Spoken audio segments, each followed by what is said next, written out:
आता आपला जो क्वेश्चन दिलेला आहे तो आहे ॲक्टिव्हिटी बेस.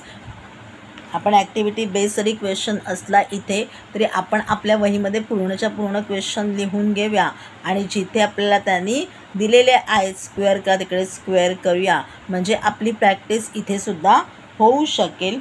पुस्तकात तुम्ही आत्ता सोडवू नका. ज्यावेळेला पुस्तकामधून रेफर करतात किंवा आपल्याला जास्तीत जास्त प्रॅक्टिस करायची असते त्यावेळेला तुम्ही पुस्तकामध्ये सोडवा, पण पुस्तकामध्ये सोडताना सहसा पेन्सिलनी सोडवा जेणेकरून जास्तीत जास्त वेळा तुम्हाला प्रॅक्टिस करता येईल. आपला क्वेश्चन विचारलेला आहे, one of the roots of equation 5m² + 2m + k = 0 is -7/5.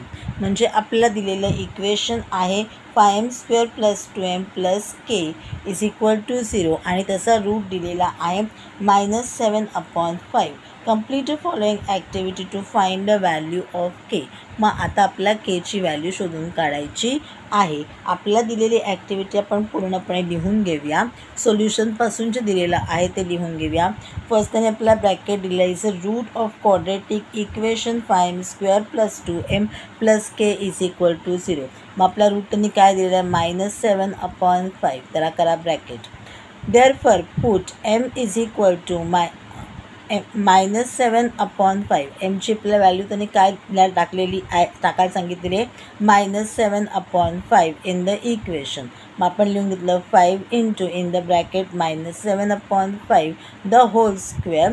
त्यांनी आपल्याला बघा स्क्वेअरचा नंबर दिलेला आहे म्हणजे फक्त आपल्याला जे ब्रॅकेट करायचं आहे ते कोणाला करायचं आहे -7/5लाच करायचं आहे किंवा स्क्वेअर जो काही आहे तो आपला कशाला करायचा आहे -7/5लाच करायचा आहे. Plus 2 × -7/5 + k = 0. आता इथे आपण लिहूया -7/5चा स्क्वेअर काय येईल -7चा काय होईल +49 म्हणजे आपल्याला लिहायचं इथे 49/25. आता डायरेक्टली आपल्याला इथे आन्सर 49/5 मी तुम्हाला लिहून दाखवतो. तुम्ही म्हणाल आता डायरेक्ट कसं काय आन्सर आलं, पुढचा 5 जो होता तो कुठे गायब झाला. तर आपल्याला मधली जी स्टेप आहे ती दिलेली नाही आहे. आपण मधल्या स्टेपनी म्हणजे पूर्ण आपण सोडवून बघूया. मी पहिल्यापासून लिहून घेते m = -7/5. ओके. मग आता मी लिहित घेते 5 × -7/5 द होल स्क्वेअर. त्याच्यानंतर आहे +2 × -7/5 + k = 0. मग आता काय झालेलं आहे 5 × -7चा आन्सर आला स्क्वेअर आला माझा 49. 5चा स्क्वेअर आला माझा 25. इथे एक प्लस आहे एक मायनस आहे. आपण डायरेक्ट मायनसनेच आन्सर लिहूया. 2 7 14 2 7 14/5 + k = 0.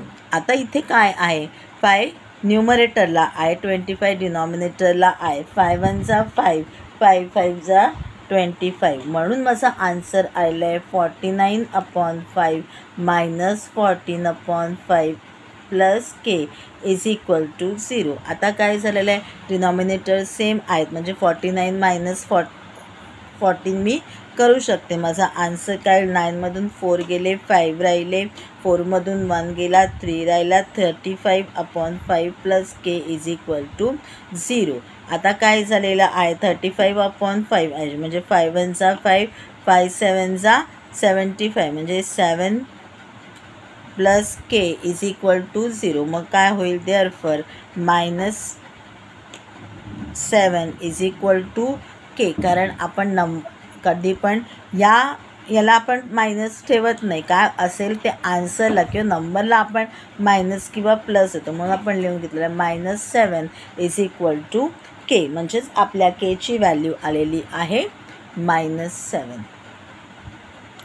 जिथे जिथे त्यांनी सांगितलेलं आहे तिकडे ब्रॅकेट्स करा. तुमचा आन्सर तयार झालेलं आहे. अशा प्रकारे तुम्ही ॲक्टिव्हिटी सोडवली की ह्याला तुम्हाला मार्क मिळणार आहेत 2. हॅलो गाईज, मी योगिता तुम्हा सर्वांचं योगिता स्टडी सेंटरमध्ये स्वागत करीत आहे. आता आपण पाहणार आहोत 2.1 मधला 4th question. Determine whether the values given against Each of the quadratic equation are the roots of the equation. आपल्याला त्यांनी इक्वेशन दिलेलं आहे आणि त्याच्यासमोर त्यांनी आपल्या दोन व्हॅल्यूज दिलेल्या आहेत किंवा रूट्स ऑफ द इक्वेशन दिलेले आहे. त्याच्यामधला कुठला रूट ऑफ द इक्वेशन हा करेक्ट आहे किंवा कुठला रूट ऑफ द इक्वेशन या कुठला रूट हा इक्वेशनचा रूट आहे हे आपल्याला शोधून काढायचं आहे. मग आपण दिलेला आहे x² + 4x - 5 = 0 हे आपलं इक्वेशन आहे.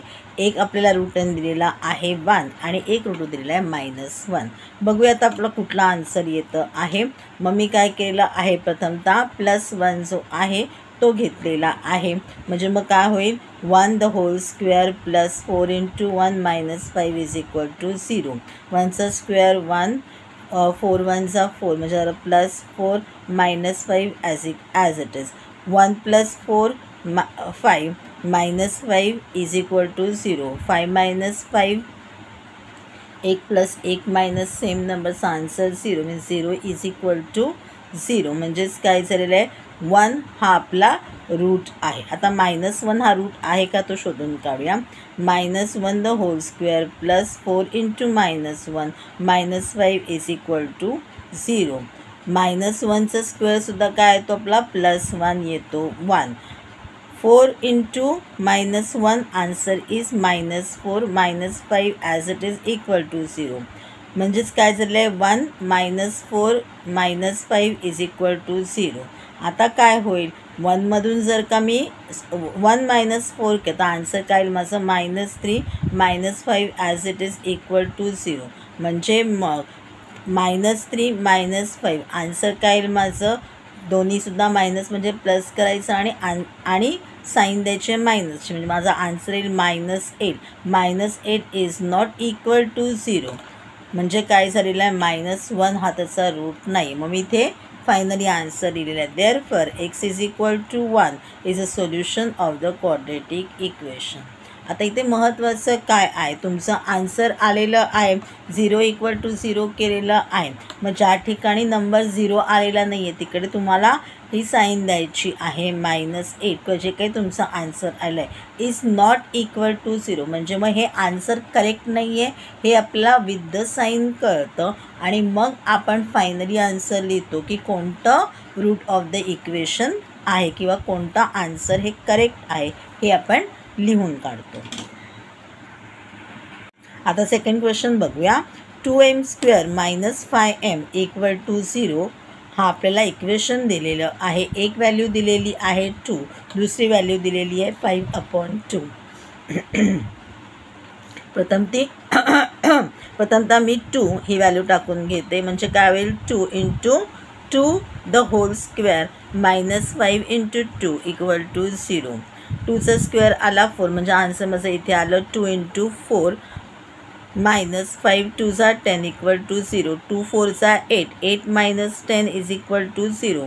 मग आन्सर काय येईल 8 - 10चं 1 + 1 - म्हणजे मायनस होईल आणि ग्रेटर नंबरची साईन येईल म्हणजे ती येईल मायनस कारण 10 हा >1 नंबर आहे त्याच्यामधला म्हणजे मग -2 आन्सर आलं. -2 इज नॉट इक्वल टू 0. आता 5/2 ही जी व्हॅल्यू आहे ती टाकून बघूया. 2 in the bracket 5/2 the whole square -5 × 5/2 = 0. 5/2चा होल स्क्वेअर काय 5चा स्क्वेअर आहे 25 2चा स्क्वेअर आहे 4 म्हणजे त्या आन्सर काय आलेलं आहे 2 ×